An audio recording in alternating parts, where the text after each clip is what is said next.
ओम ज्ञानतिमिरन्धस्य ज्ञानाञ्जनशलाकया चक्षुरुन्मिलितं येन तस्मै श्रीगुरवे नमः।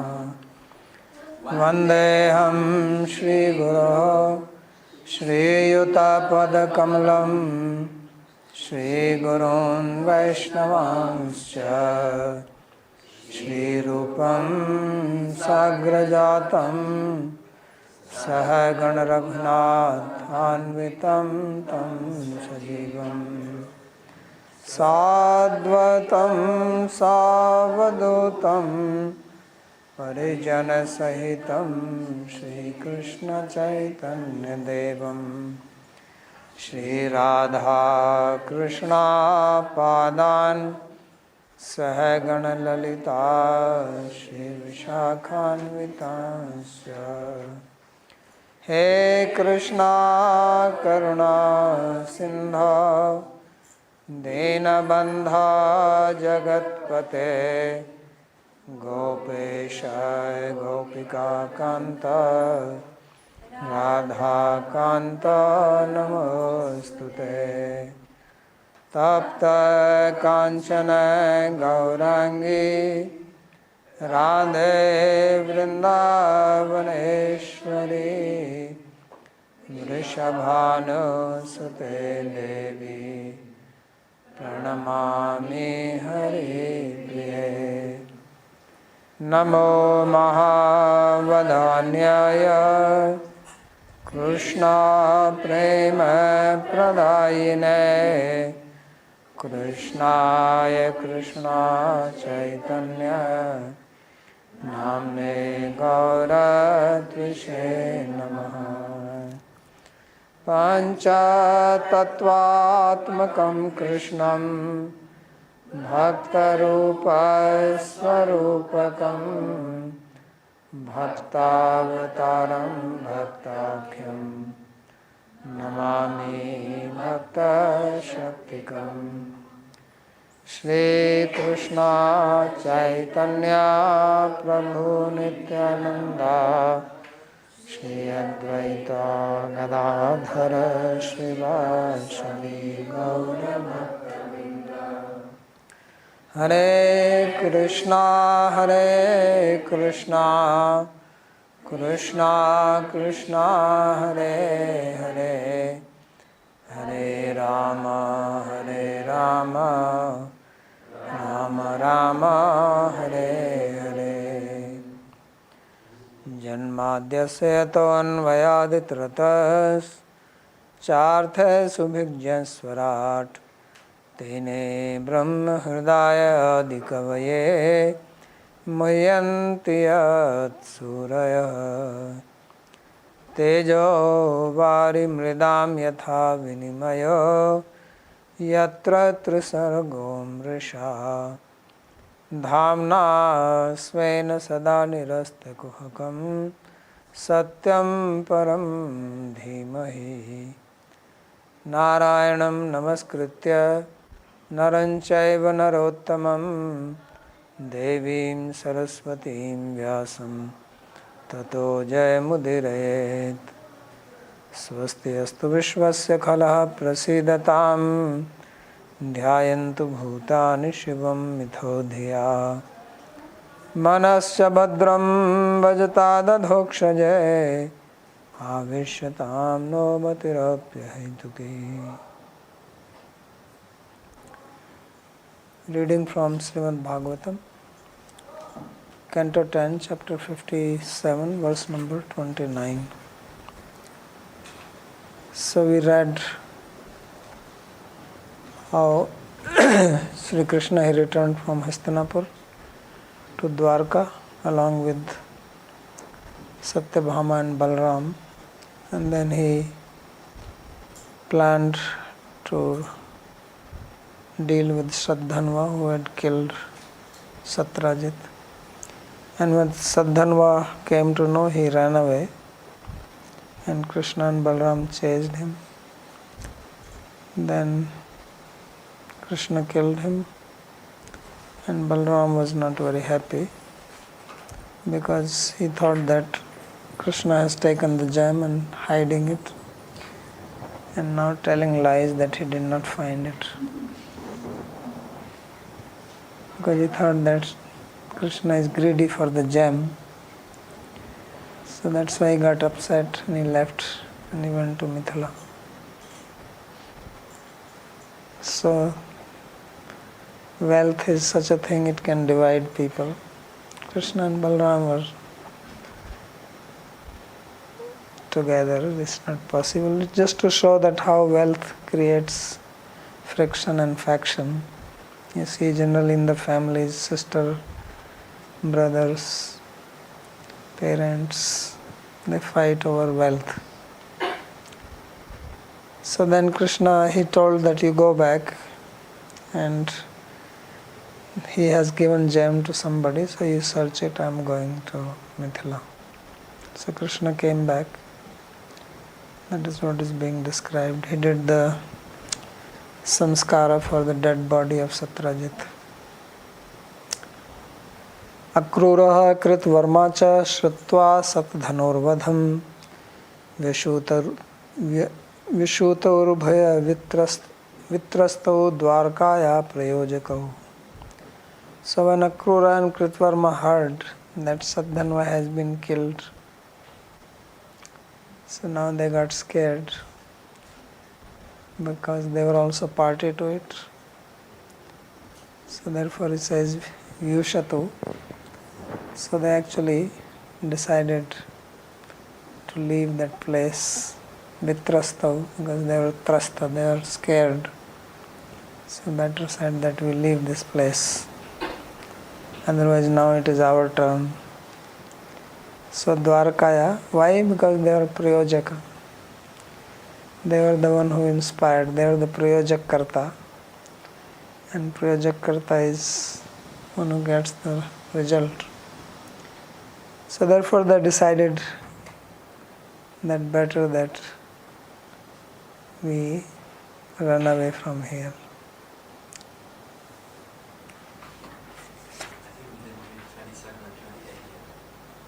Why is that?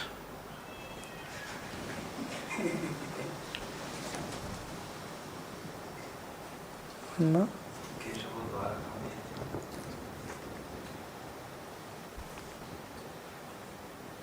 We did this. Tata se karyama se kriya bandhor hatasya vai. We did it.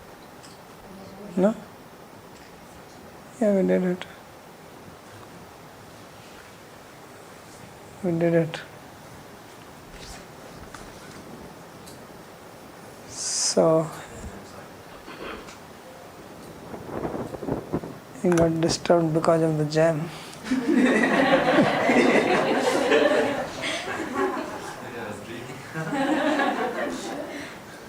So Vyushatuhu Dwarkaya Sakashat Kwapi Palayitav.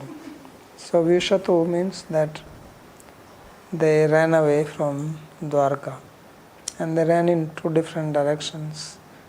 Because we will read Akrura went to Banaras, Kasi, and Kritvarma is not known where he went. But anyway, they ran away from Dwarka. Although they were earlier saying that to Satdhanva that he should go and take shelter of Krishna, but now when it is coming to them, they are also running away. See, he was asking about, there is Sandeep, he was asking, now these people are also not taking shelter. So they ran. Why did they run? What is the reason? They have not done anything. Yes, they did not do anything directly, but indirectly they were the people behind it. So Prayojakau, Satrajit Vadhe Sadhanvanaha Pravartakau. So they are the one who inspired, who advised Sadhanva to kill Satrajit. So one who does the act, one who makes another do it, both are part of the action. Akrure proshite rishtani asan vai dwarakaukasham sharira manasa tapa muhur daivika bhautikaha. So now he says that when Akrura left Then various types of calamities started falling on Dwarka because the gem left. This gem is supposed to bring good luck. It did not bring good luck to at least these two people, Satyajit and Shraddhanva. Also not to Krishna. He got into so much criticism because of this.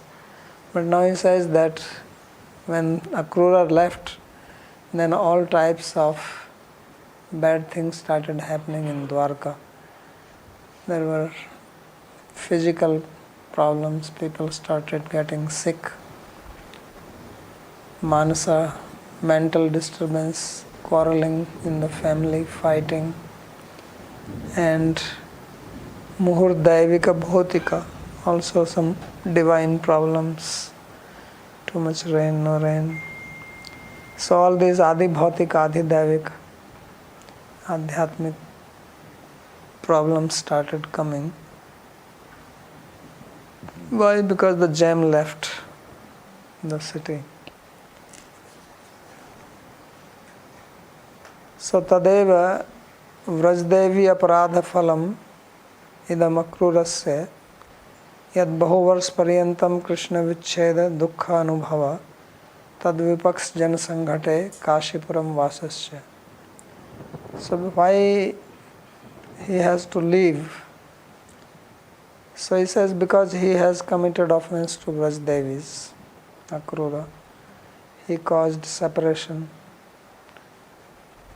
between Krishna and the gopis because he is the one who carried Krishna and Balram to Mathura.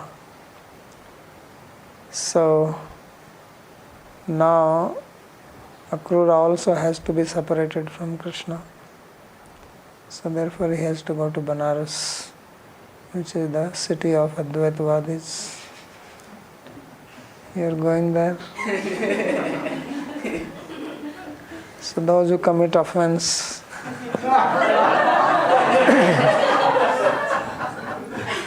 they go to Banaras. That's what the meaning. So think twice before you go there. So he says, Vrajdevi aparadha phalam idam akrurasya. So this is the result of offense to the Vrajdevis. What is the result? Yad bahuvars paryantam Krishna vichcheda dukkha anubhava. That he has to now suffer due to separation from Krishna for many years. It's not that he came back. Once you go to Banaras, you don't come back from there. Maharaj used to tell this, that when he went to study, everybody said, he will never come back, he will never come back. He says, one who goes to Banaras never comes back. So, tad vipaksa jana sanghatte Kasipuram vasasya. So he says that not only that you experience separation from Krishna, but you also have to live with people who are against him. Vipaks jana sanghatte, because Kasi is known as the place of sannyasi. So Kasi is famous for sannyasi, means Advaitavadis. Chaitanya Mahaprabhu also went there. Prakashananda Saraswati said that he had 10,000 followers. So it has been the place of Advaitavadis for thousands of years. It is supposed to be the oldest city on the planet, Kashi. So he has to go there.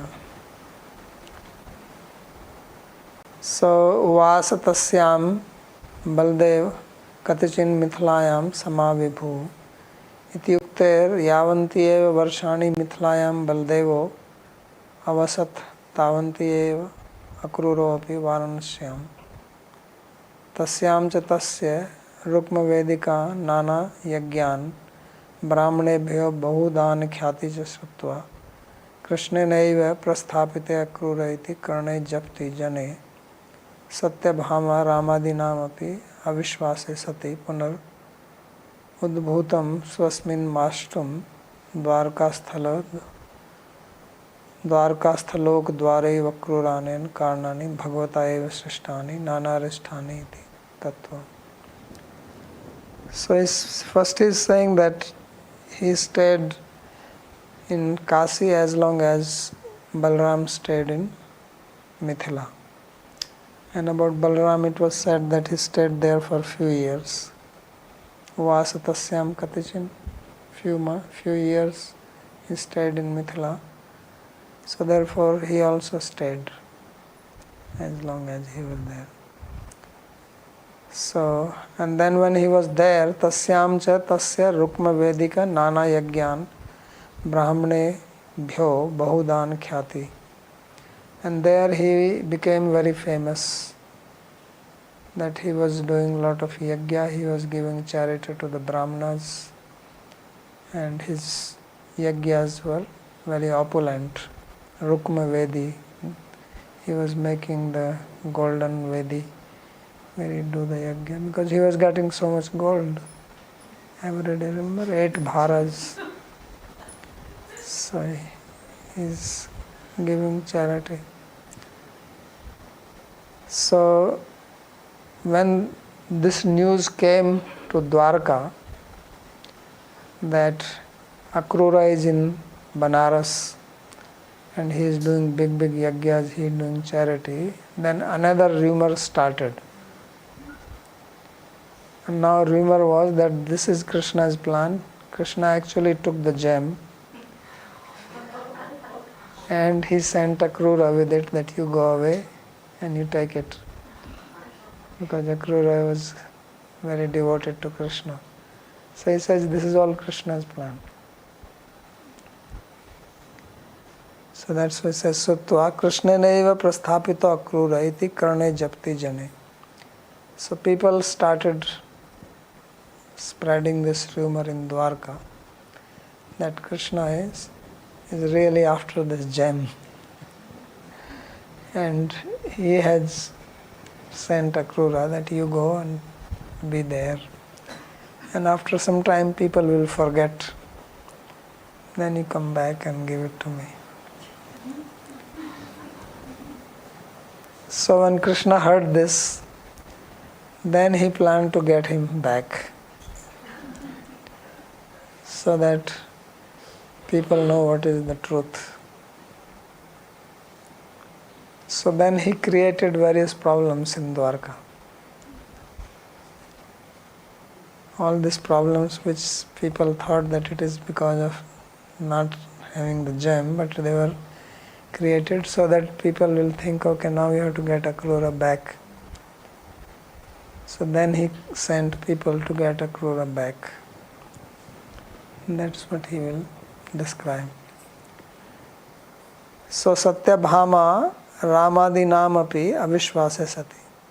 So even Satyabhama, Krishna's wife, was believing that there is some fishy thing going on. And Balaram already was thinking.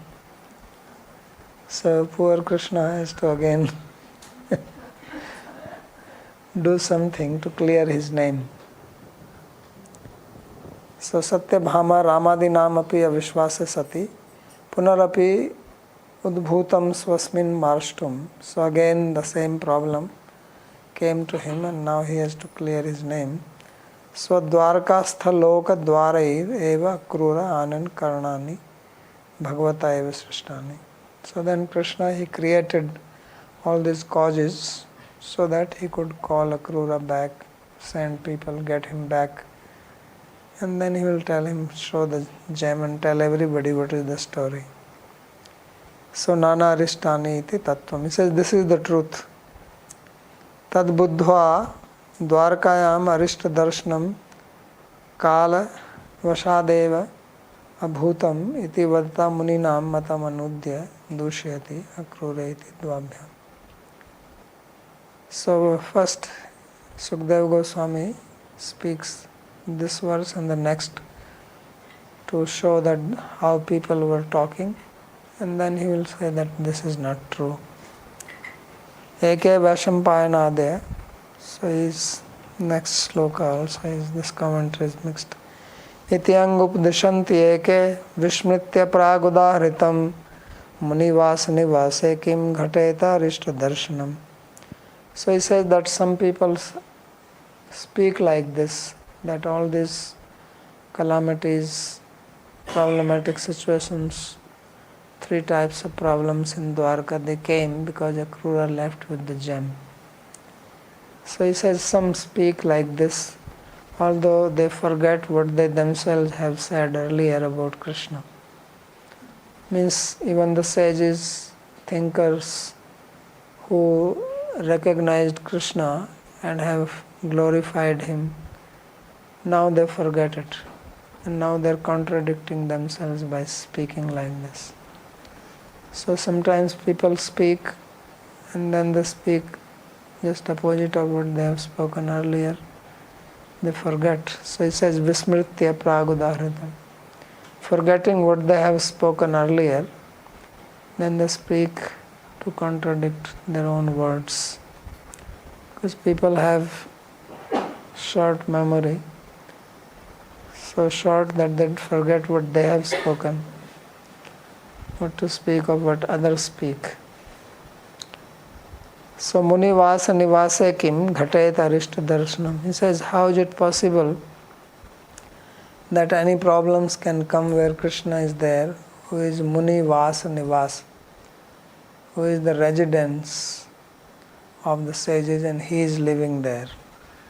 Means in a place where Krishna lives, who is the abode of the sages, means the sages come to see him. So how can problems come there? So that's why he says, Eke Vaishampayana Adaya. He says, who are these sages? Sages like Vaishampayana, who spoke Mahabharata. Praka swayam uktam api vismritya. They forget what they have spoken themselves earlier. Muner ekasyapi nivase sati tat prabhavat grame arishta darshanam na bhavet. If there is a sage living in some place, then problems don't come there. What to speak where Krishna is living? Muninam sarvesham api vaso yatra tasya Sri Krishnasya nivase sati. Because Krishna is person in whose body all the sages live. And he is living in Dwarka, so how can any calamities happen there? Kim arishta darshanam ekam api ghatet, naiv ghatet ityartha. Is it possible that even one difficult or calamity can come where Krishna is living? It is not possible. So deve avarshati kashishaha swafalgaya agataya vai swasutam gandanim pradat tato varshata smekashishu. So he is telling story. Akrura is son of Swafalka. So once in Banaras, in Kashi, there was no rain for a long time. So there was a famine. Then Swafalka came there, who is one of the Yadavas. Must have gone from Mathura at that time, because there was no Dwarka. So when Swafalka arrived in Kashi, then the rain came. So king of Kashi married his daughter to Swafalka. Daughter's name was Gandhini, because she was born after king has given a lot of cows in charity. So Akrura is also called Gandhini Sutta or Gandhini Nandan. And now Akrura has come, so much opulence has come. This is how the Kashi people are thinking. That when father came, the rains came. When the sun comes, now the gold rain is coming. So swasutam gandanim pradat tato varshat smakashisu. So he has given his daughter, then rain came. Actually he gave his daughter to him, then the rain came. That's what he says. Deve Indre avarshati sati kashishu tatsuto akrura iti ato matama sambandho eva akrura kashim jagam. So why he is telling this story? He is telling this story that why Akrura went to Kashi. So he went to Kashi because this is the place of his maternal grandfather. And maternal grandfather parents are very affectionate. So they are very loving. So he went there. It's also safe haven for him, thinking that problem will not come here.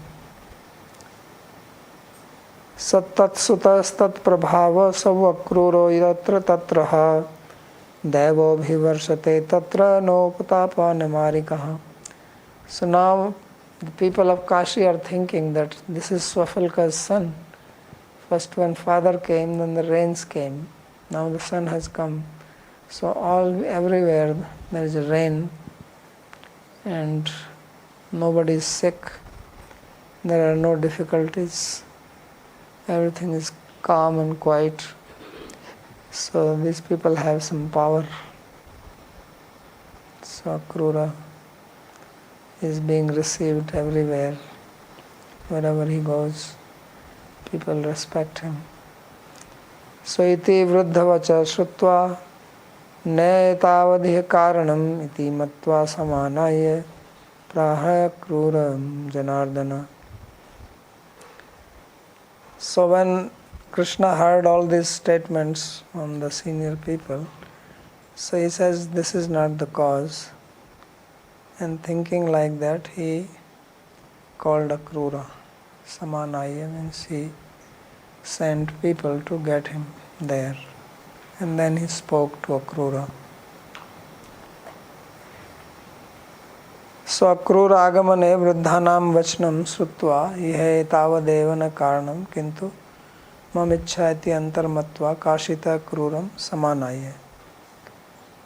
So Krishna, he understood that people were talking that Akrura has left and look, he is in Dwarka. So all nice things are happening in Dwarka and problems are happening here. This is how people were talking. So then Krishna, he understood, and then he sent people to fetch Akrura to Dwarka.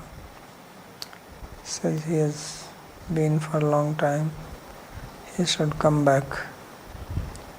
So in the olden days, people travel not so often as they do now. But if they travel and stay for a long time. So it's quite interesting that they can stay so long. Pujitva vibhashenam kathitva priyaha katha vigyatha khila chittagya smaimane vachaha. So when Akrura came, then Krishna received him very nicely. He worshipped him, offered him garland, some nice drink, gave him a nice seat to sit down, and sweet words. So therefore he says, Kathitva Priya Katha. He spoke very nice, affectionate words to Akrura. How is everything in Kashi? Why did you go there for so long? We are missing you. Without you, the Kashi, Dwarka is having problems. Please don't go again like this. So he is pampering Akrura because he wants that he shows the gem.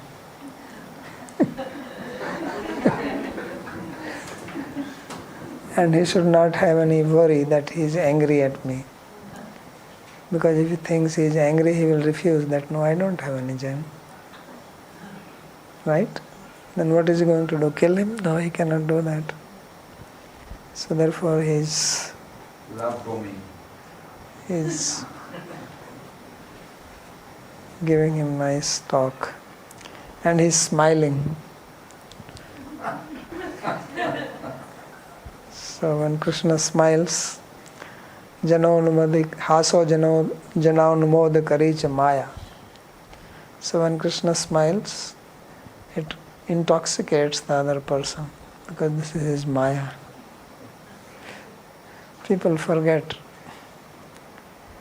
So he is called here Vingyata Akhila Chittagya. That he knew everything what is happening with Akrura. So therefore he is speaking very kind, compassionate words. That don't worry. After all, you are my uncle. And without uncle, what can I do? So, Vigyata Vigya, Vigyatattvadeva Akhil Chittagya. So, Krishna is Vigyata Vigya, means he knows what is in everybody's heart. Therefore, he is called Akhil Chittagya. Natu keval antaryamittvadeva. He says it's not that he is antaryami, he is the Paramatma in the heart, therefore he knows. No, he knows because he is more than that. He is the Lord of the Chitta. Vasudev Tattva is Lord of Chitta.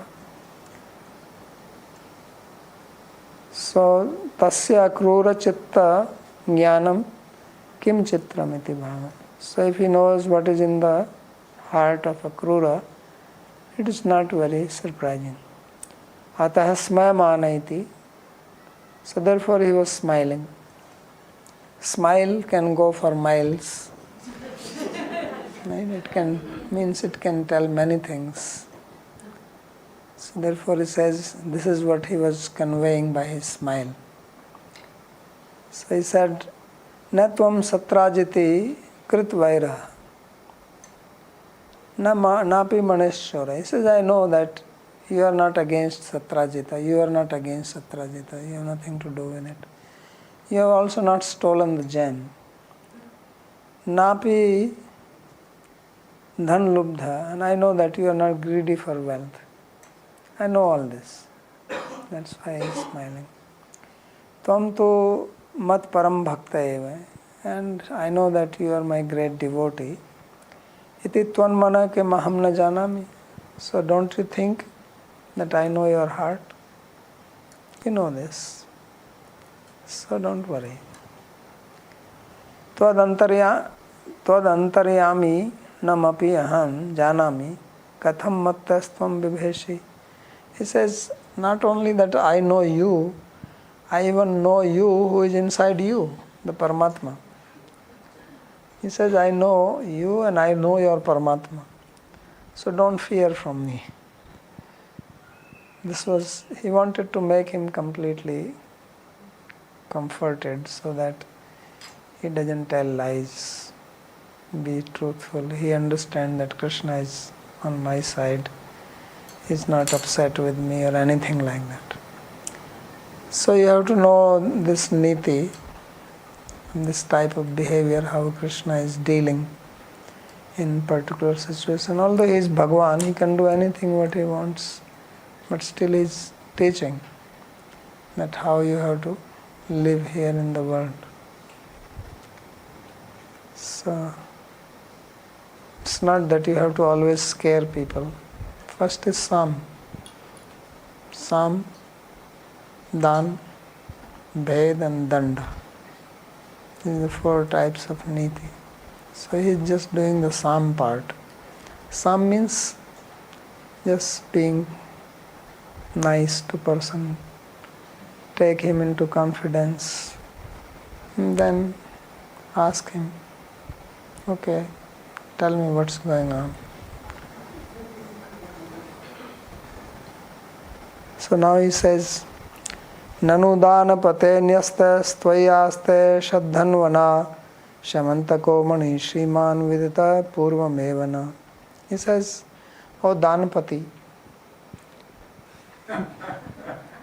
the master of givers of charity, most munificent person, he says, I know that Shraddhanva has entrusted this Shamantak money to you. Sriman. He's calling him Sriman also. Very respectful. He says, "Sir, you have the Samantak money. I already know it." So he's not asking him. Because if he asks that, "Do you have the Samantak money?" he could still say no. But if he says, "I know you have the gem, and Akrura has it," now it will be very difficult to say no. Now to say no, he says, "No, I already know." So he will think, how did he know? Maybe Kritvarma told him. Because he will start having doubt. Because at least there is one more person who knows. And that is Kritvarma. So he thinks that maybe he knows through Kritvarma that I have it. Because he has not told anybody. So atra arthe tvam kim prichhami janami evetya. So therefore Krishna says that what is the point in asking you that do you have the gem? I already know it. So I will tell you that yes, you have it. And therefore please show it. What is the point in wasting time? You can turn this on. It's getting humid here. सत्राजितो अनपत्यत्वाद् गृहिणीय दुहितुर्सुता दायं निनियाय पिंडान् विमुच्चरणं च शेषितम्. So he says that you should know that Satrajit is dead and he does not have any son. He did not have any son. So now he has only daughter, Satyabhama. So whatever was his property, it comes to her. So Duhitu Suta, Satyabhama's sons will have. So they are the Daibhak, means they are the one who inherit the property of Satrajit. This is a law according to the Manusmriti. And they are the one who will do Pindadan, Shraddha ceremony for their maternal grandfather. So this is what Smriti Shastra says, that if you don't have a son, then the son of the daughter can do it. And in this way, they will become free from the debt of their forefathers. So in other words, he's saying that the gem actually belongs to them and not to me. Satrajito anapatyatvat aputratvat. Satrajit does not have any son. Strinam cha sahavarnat. And the wife, they burnt themselves alive with the dead body. They did sati. So duhituhu satyabhamaya manir nirpekshatvat. And Satyabhama is not interested in this gem. So who will have it are the sons of Satyabhama who are not born yet. So don't worry, you can still keep it. When their sons are born, when they grow up, who knows when, then they may ask you to give it to you. You just inform him. He says, I'm not interested in it. Satyabhama is also not interested in it. So you can have it. But just show it to us. That's all. So, tatsuta eva dayam dayarupam manim grihniyu apapindanscha niniye matamahasya dattva sheshitam avshishtam rinam cha vimuchya samshodhya tatha cha smaranti. So therefore only her sons, they will inherit this gem and they will take it from you. And then whenever they are born, they will do the Pindadan, the Shraddha ceremony, and thus they will become free from the debt. Because when you are born, you have 5 types of debts, right? One of them is Pitri-rin, Rishi-rin, Dev-rin, Bhut-rin. So various types of debts. So one of them is debt to the forefathers. So they will also be indebted to him and they will become free by doing this. So as it is said in the Smriti, Patni duhitaraschaiva pitarau bhrataras tatha tatsuda gotraja bandhu shishya sa brahmacharinaha. So these are the people who can perform this ceremony. So, or they can also have the property in that order. That first is wife. If wife is not there, then daughter. And if daughter is not there, then parents. Parents are not there, brothers. If they are not there, then the sons of the daughters or the brothers. If they are not there, then anyone in their gotra, family. If they are also not there, then some other relatives. If they are not there, then disciples.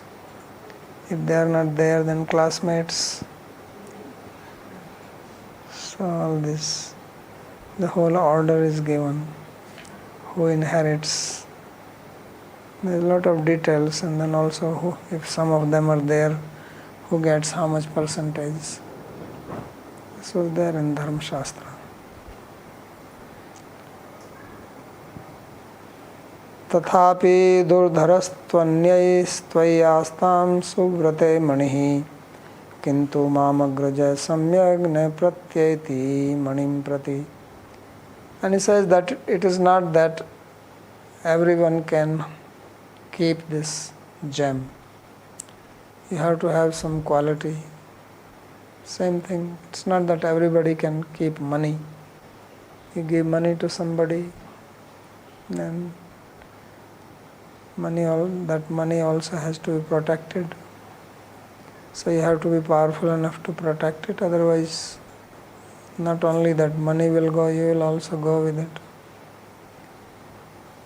So he says, therefore, nobody else is qualified but you, because you also have to be pure and you have to do some vrata, because this is not just wealth, it is a gem which has come from sun god. So he says you are suvrata, you are very pious, so you keep it. Astam suvrate mani, let it be with you. He did not even wait for Akrura to say that yes, I have it. He said, yeah, I have it, I know you have it. And it will come to the sons. That also he makes it clear, that don't think that you will give it to your children. It will come to the sons of Satyabhama. And I and Satyabhama are not interested, so you keep it. So this way, he cannot change his mind. But the problem is that my elder brother, he is having some doubt on me. So, mam agraja samyak na pratyeti manim prati. He says, when it comes to this gem, he is not trusting me. Balram is not trusting Krishna. Why? Because of gem. So he said, therefore I just want that you show it to us.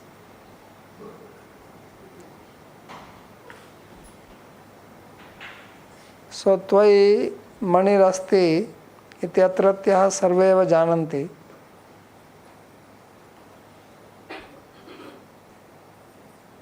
There is no comment on 38. Darshasva mahabhaga bandhunam shanti mavaha avyuchinnam khaste devartante rukma vedaya. So therefore he says that, oh greatly fortunate one, please just show this gem to us and let all our family people become peaceful. And why I say that you have it?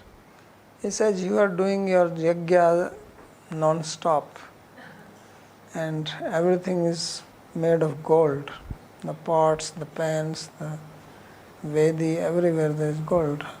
So this shows that you have it. So just show it to us. So tvai mani rasti iti atratyaha sarveva jananti.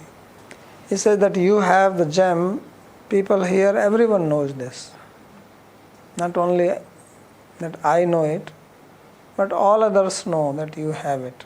Why? Tatra lingam, what is the reason for this? Avichinna santata makha vartante. Because you are doing this yagyas non-stop, which costs a lot of money. And you are not having any business, you don't have any job. So how is that you are able to perform so many yagyas? So this gem is giving you the wealth. Evam samabhiralabdha safalkatanayo manim adaya vasasa channam dadau surya samaprabham. So in this way, when Krishna has pleased him with his sama, with his nice sweet words, then the son of Swafalka, Krura, he brought the gem. And gem was hidden in a cloth. He has wrapped it because it's very effulgent. So he took a black cloth and wrapped it around many times so that no one can see it. So Vasa Achannam Dadau, and he gave it to Krishna. That okay, here it is.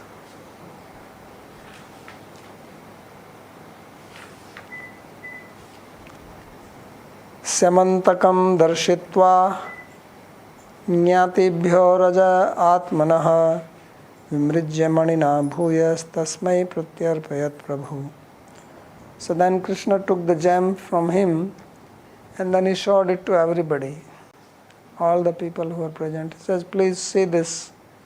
It is he who had it, not me. And tell this to Balram also, make a video clip and send it to him so that he sees it and then he can come back. Because he is also doubting me.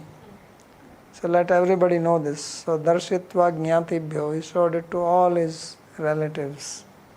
And in this way, he removed all the rumors against him about the gem. Then everybody was peaceful. And vimrijya manina bhuyas tasmai pratyarpyat. So in this way, with this gem, he removed all the criticism, all the rumors which were spreading around against him. And then he gave it back to him. He says, now that's all. Now you can do whatever you want to do with it. You want to go to Banaras, you can go back. I only wanted that I can show it to my people here so that they don't think. So alabdha upalabdha, he took the gem, swapanina sprishta, and he touched his with his own hand. And duskirtim tanmulam doritam. So then there is a Phala Shruti. There is one sloka which describes the benefit of hearing this story. That is called Phala Shruti. Yastu etad bhagavata ishvarasya vishnor viryadhyam vrijanharam sumangalam cha आख्यानम पठति शृणोति अनुस्मरेद्वा दुष्कीर्तिम दुरितम अपोह्य याति शांतिम. So anyone who reads this story, who hears this story, or who remembers this story, he will become free from all what we call criticisms and remain peaceful in the mind. And what is the story? He says this is the story of Bhagavan, who is Ishvara, who is Vishnu. And the story is very amazing, powerful, and purifying, and brings auspiciousness. So that is the power of this story. Just by hearing this, one becomes free from the bondage of the material world and becomes devoted to Bhagavan and feels happiness in the heart. So that is the benefit of hearing this story. There is no comment on it. Duskirtim tanmulam duritam cha. So one becomes free from all disfamy and also the cause of disfamy. So this is the end of Sarartha Darshini on 57th chapter of 10th canto. And we'll stop here if there is any question to ask on this. Very nice story. Educative. Any question? Yeah.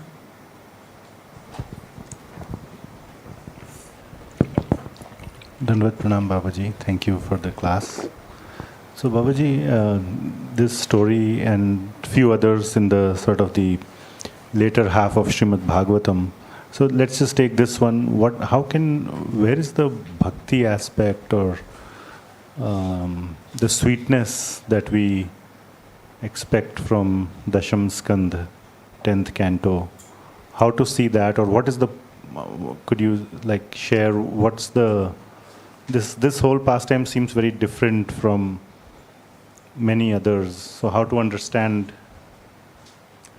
So the sweetness is not only if you just have sweetness, you understand something when it is contrasted with, which is opposite to that. Then it shows. So if you have painting, suppose you are painting with red color, and you paint on a red canvas, how will it appear? Not very clear. But if it is printed on a white canvas, then it will be very visible. So therefore, we had a lot of sweetness, and now this is the contrast to show so that you can appreciate that sweetness more. Because the idea of Bhagavatam is not that it is sweetness, then you lose interest in it, but also to contrast it so that you can understand the greatness of this sweetness. You appreciate it more. It's like if you have to eat and I give you breakfast, all sweets. Then I give you lunch, all sweets. Then I give you dinner, all sweets, you won't eat. You say, please add enough of sweets. You cannot eat one day only sweets. You can eat salty and this for the rest of your life without sweets. But sweet, you cannot eat whole day, even one day. Try it. And if you did it, you may get sugar, high blood sugar. So therefore, to appreciate it is contrasted. Then only you understand the greatness of Vraj Bhakti or Vraj Bhav. So that's what is being described here. Besides other practical things, as I said, that's very practical, because this is what you will see in your life. What is being described, that sweet thing, you don't see in your life. But this is what you have to live with. That how the wife can steal money from the husband's pocket, or vice versa. The husband can steal the jewelry of the wife and sell it without wife knowing it. Right? So that's things happen like that. Malati.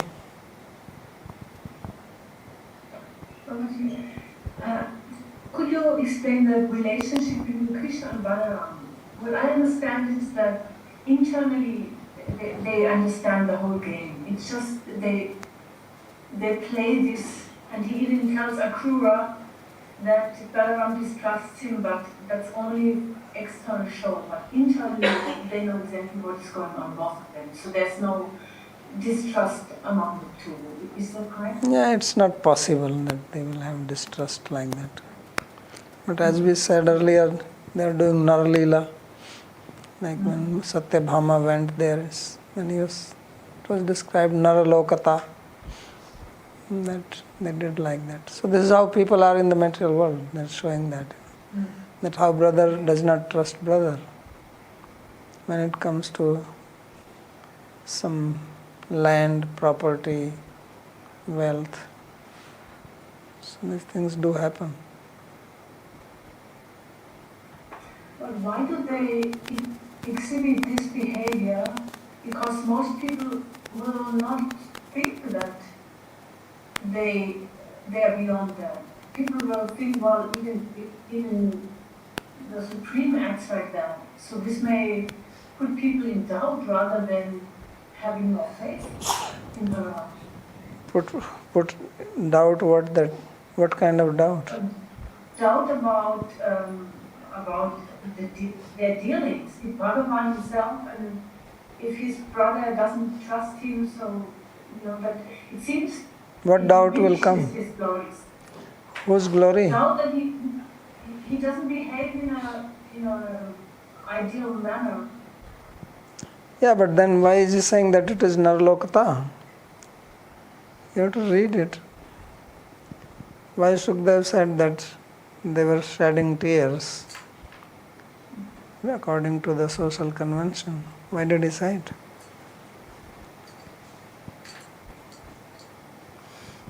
So we have to study it. We have to understand why the author is describing it and what is his intention. If you want to doubt, you can find reasons for that, there is no problem. But if you want to understand what is being described, what is being taught, then you have to see that. Without the commentaries, then it will be difficult to understand it. So why do they write commentary for us? Yeah. Right? They had just a fancy to write. So they also understand that people find it difficult, so they make it clear. Yeah. Okay. Pranam Babaji Maharaj, thank you very much for the class. My question, you have answered partly by giving that contrast example that this particular Leela in Dwarka is shown so that we can see a contrast between how Krishna is in the Dwarka scene versus in the Vrindavan scene. I had actually two questions. One is based on the I read Śrīmad Bhāgavatam recently, and like there it shows that the the people in Dwarka are devotees, like a pretty, even in the ladder they are at a pretty high state. So assuming that this Dwarka on planet Earth is a replica, I mean, I would assume that all of them are devotees, maybe not as much devotee as the Vrindavan Brajvasis, but pretty good standard of devotees. Then how could they spread rumors about Krishna? Like what kind of devotee would, talk like that about, if you actually believe that Krishna is if you're a bhakta of Krishna, you would never do that. Like why? Who and why would anybody spread rumors or say bad things about Krishna, that he stole and things like that? So this is what is being described here. I mean, the contrast part is there, and don't think that Dwarka devotees are not great devotees or they are not on the high on the ladder. It's all true. But just to show that when you live with somebody, seeing somebody he is God and we are worshipping is one thing. When you have to live with God, if Krishna comes here and starts living with us, we will do the same thing. Now we are just reading stories, so it looks like that. Just like you may hear stories about some great acharyas when he is not physically present. So the way it is written and depicted, it sounds very marvelous and everything, but people who have lived with them, after he is gone, they may also talk the way they talk. But actually when the person was physically present, And many times he may have become angry at these people, and these people may have also misbehaved among themselves or even with him. I mean, we know this. There are stories of poisoning. So these are things which happen. These are the same people who will be talking in completely different mood and language about the same person. But they are the people who also celebrated when the person dies. So these things do happen. This is to show that familiarity breeds contempt. When you are living with a person, no matter how great he is, unless you are 100% devoted like a Braj Bhakta, you have any independent idea, your ahankara will come and it will have a clash with the ahankara of the Bhagwan. And then these things come. So this is what is being shown in this ladder in Śrīmad-Bhāgavatam. This ladder is being shown that when you come to Vraj, that's where you have 100% alignment of your ahankara with the ahankara of Bhagwan. So there is absolutely no friction. Anywhere else, something will happen at some level. It may not be completely gross or visible, but it will not be like it is in Braj. So this is what Bhagavatam is trying to indicate. That's why Bhagavatam is a marvelous book to explain what is this bhakti. Otherwise all are bhaktas. Dhruv Maharaj is also bhakta. Prahlad Maharaj is also bhakta. So many other, Rishabdev is bhakta. Great kings, Bharat Maharaj, Pandavas, they are all devotees. But if you study the psychology, this is a very fine psychological study of human mind. So one is the psychology of non-devotees, where they are not centered on Bhagwan. That is what you study in the modern psychology. And this is the psychology where people are centered around Bhagwan. But how much are they centered? Not everybody is centered in the same way.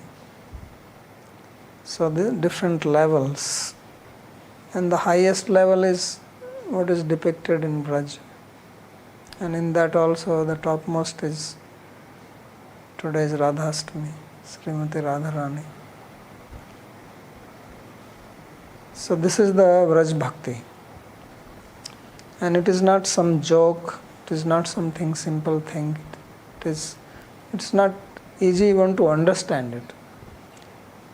Because you have to think, if you have to do it, if Krishna came and stole your dress, you will go to the police station and make an FIR against him, because these days it is a non-bailable offense. That this guy is trying to rape me. You will do that. You may be a devotee, but you will become so upset. If Krishna actually came here, devotees will become worried. What is he going to do? If I leave my young daughter. So this will happen. Because don't think that when he will be there and when you are living, then you are thinking he is Bhagwan, he is Swam Bhagwan. We have studied Bhagavatam, we know he is the source of all avtaras. This is not what people are thinking. He is their family man. It's part of their family. Think how you deal with your husband. How many times you get upset with him? Just before coming here. So that is the meaning of Rāsa-līlā. He is not going around with 4 hands and that grave mood and better bow down, otherwise my chakra comes to you. He's just a family person. So like in Śrīmad-Bhāgavatam, only one character came like that, Padmavati, where she was saying kind of things which didn't make sense as a devotee at all. but now I can understand that there'll be many such characters. Yeah, so people- now you read in Shastra that Guru is Bhagavan. Right? Krishna himself is saying. So now if you are devoted to Krishna, you should listen what he is saying. Acharya mam vijaniyat na manyet karhichit na martya buddhya suyet sarva deva mayo guru. Now you think how many times you have thought of some kind of fault finding idea in the head about the Guru. So you are going against Krishna or not? Because he says, I am the Guru. So are you able to respect him? And if you cannot do that, this is exactly what is being shown here. Don't think that Krishna is going there as Bhagwan. He's going like this. So you have problem with Guru, they have problem with him. If Guru comes and says, give me all your money, you'll say, okay, this guy is very lusty for money. So this is what they are thinking, that this Krishna is after the gem. It's a practical thing. That's why I said this is very vyavaharik. That is ideal.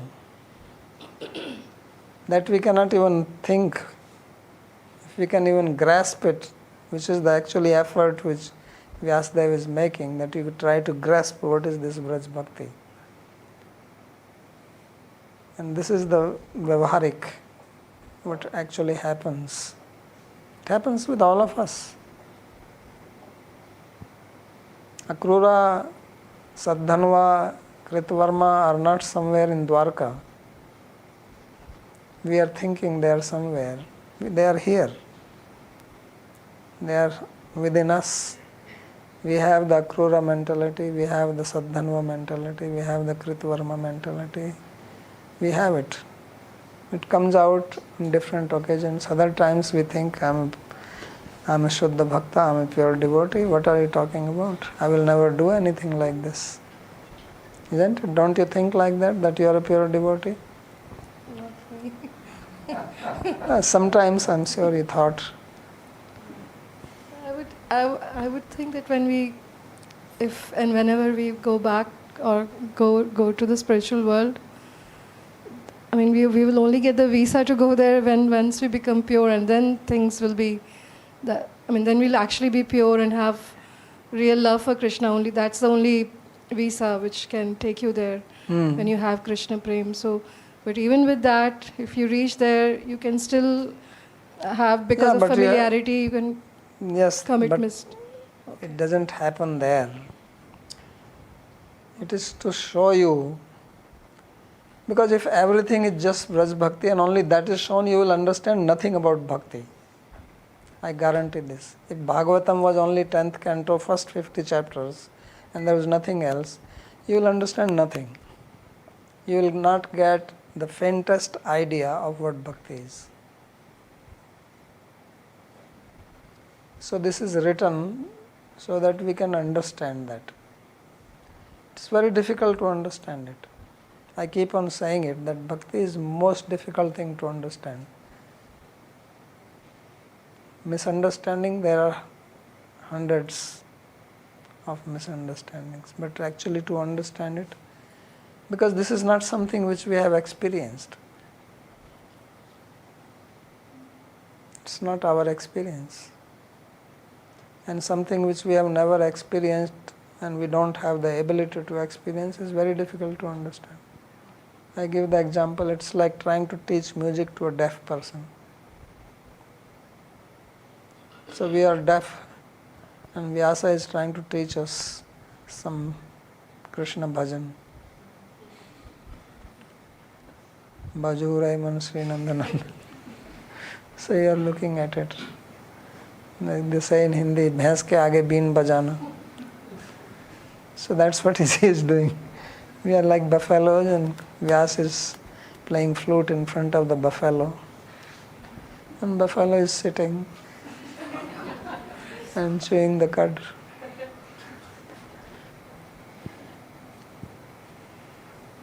So that's what it is happening.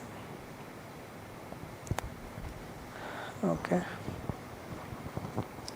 Narayanji.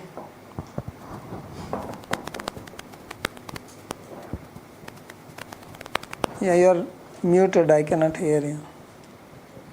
Can you hear me now? Yeah. Actually, Guru, is it okay if I ask tomorrow, because we are only 15 minutes over? No problem. It is our time. We have no plane to catch. Okay. Two questions. Actually, one question. The question is that if this is a case of someone who judged the action of a senior, or of a respectable person, and ended up drawing a wrong conclusion out of it, and that really led to the sequence of events, which is offensive and such. My question is that this happens in, as you said, even with in this world at least.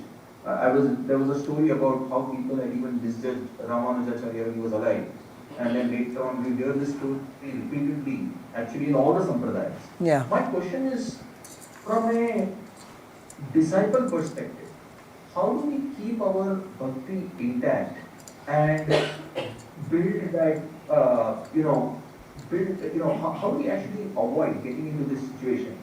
In the sense, are there any guidelines for that? Because let's say you brought out the example of lot of gurus who are involved in, say, laukika things, and that brings a doubt in person's mind, is that the guru is, especially these days, the gurus are doing all the things. So how do we as sadhakas protect our integrity of that Sharanagati? That is my question.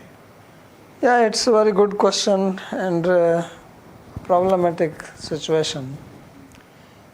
So the main thing is, as I said, that bhakti is not something which is easily understood. And you have to hear it. That's why so much Shastra is written. All the books our acharyas wrote, why did they write so many books? If it is such a simple thing. If bhakti is very simple, why write so many books? One is enough. Like there are religions which have only one book. And there are no commentaries available on that. And here we have one book and then there are 10 commentaries. And every book has a commentary. So the main thing is, number one, people have misunderstanding. Number two, that this guru thing, as you said, and leader thing, it needs a great qualification. And when that is not there, then very difficult to say who is right and who is wrong. So the problem comes then from both sides. So already there is a problem that the subject is tough. And then we have people who are not really qualified. So then the problem gets multiplied. And it's a very sensitive subject, because this is a subject which deals directly with Bhagavan. If you are doing yoga, it's not dealing with Bhagavan. So you don't hear like there are 10 offenses in path of Ashtanga Yoga. Right? You don't hear yoga and offense. So this comes here only in bhakti. You also don't hear this in Gyan Marg or Karma Marg. There are sinful acts, but this offense idea comes here only. Because what is actually offense? It is dealing with the psychology. It is something which you are doing, which is just the opposite of what you are trying to achieve. So bhakti means that we do act which is anukulle Krishna anusilanam, which is pleasing to Bhagavan, and offense is that which is displeasing. And what is pleasing and displeasing, that is not my concept. If I have to please you, I have to know what pleases you. I cannot make up my own thing. Like people give argument, how can this displease? What kind of God will be displeased by that? And how is he God if he gets displeased? and he must be always displeased. It's not a question that he is getting displeased, He may not care, but it is for you to improve yourself.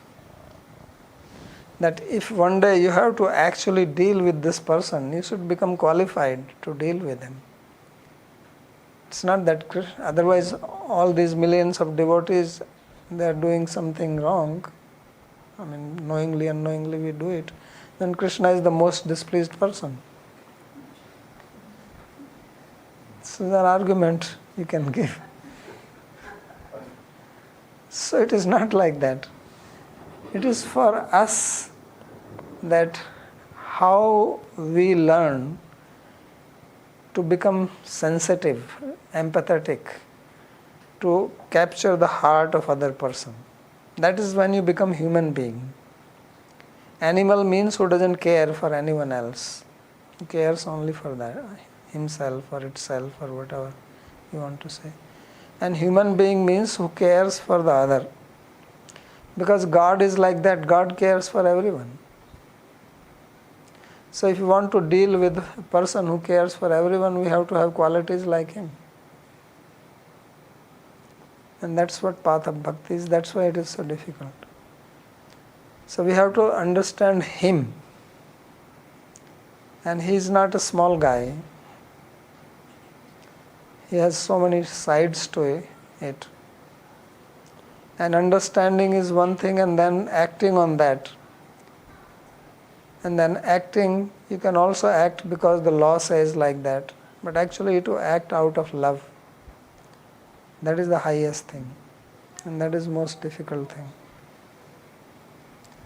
Then you understand that this bhakti cannot be created, this bhakti cannot be acquired by your own effort or anything. Then you will understand why our Goswami said that bhakti is actually Antaranga Shakti of Bhagavan. This is by logic also you can understand why it is Antaranga Shakti. And why another path it is not there. Because other paths are not there to please him.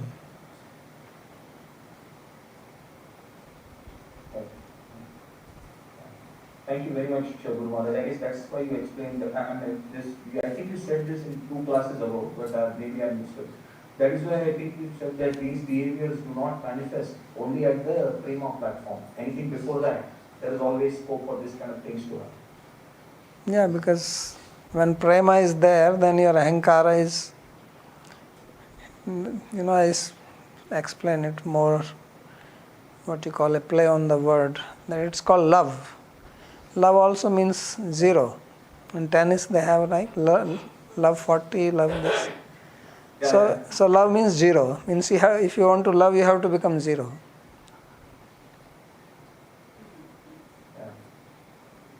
So that's what Vaishnavas are Tranadapi Sunichayana. That is becoming zero does not mean that we are fallen on the ground, but your ahankara, that I am somebody.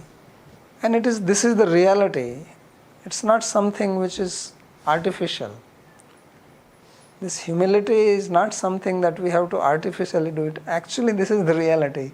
Who am I? Even if you think Atma, what is Atma? Just one little, you cannot even say that it is a speck. It's something non-existent. Existing, non-existent. You cannot pinpoint where it is, what it is. And then that person thinks that I can do this, I can do that, I can move the mountains. Who are you? If you get diarrhea for a few hours, you're finished. And you have no control over it once you get it. There's nothing you can do. So that's ours. So if you can know this, then humility is natural. Humility is natural and pride is unnatural. So now we have to decide if we want to lead an unnatural life or natural life. So we are so much used to unnatural life that natural looks unnatural.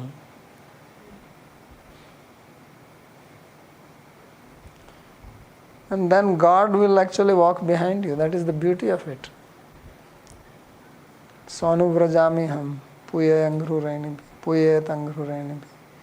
That most powerful person, he says, aham bhakta paradhina. Yasvatantra ivadhuja. He says, I am under the control of my devotee. Devotee is that little speck. This big person becomes controlled. That is the power of love. But for that you have to become love first.